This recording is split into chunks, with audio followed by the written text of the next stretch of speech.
4 മാസത്തെ ഫീസ് തരാനുണ്ട്. എവിടുന്നെങ്കിലും കുറച്ച് പൈസ കിട്ടിയായിരുന്നെങ്കിൽ നാളെ ജിമ്മിൽ പോയൊന്ന് ഷൈൻ ചെയ്യായിരുന്നു. അമ്മ പതിവ് പോലെ അരിപ്പാത്രത്തിൽ പൈസ വെച്ചോണ്ട് ഫീസൊക്കെ അച്ഛൻ്റെ പെൻഷൻ കിട്ടിയിട്ട് വേണം പ്രോട്ടീൻ വാങ്ങിക്കാൻ.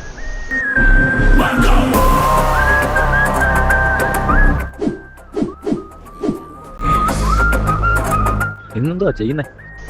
ജസ്റ്റ് വേണ്ട, ലെഗ് അടിക്കാം. സ്കോട്ട് അടിച്ചാ മതി. പോയോ? വേണ്ട, വേണം. കടൽ കാറ്റിൻ നെഞ്ചിൽ കടലായി വളർന്ന സ്നേഹമുറങ്ങി, കടലായി എരിഞ്ഞ സന്ധ്യമയങ്ങി, മുകിൽ കാട്ടിൽ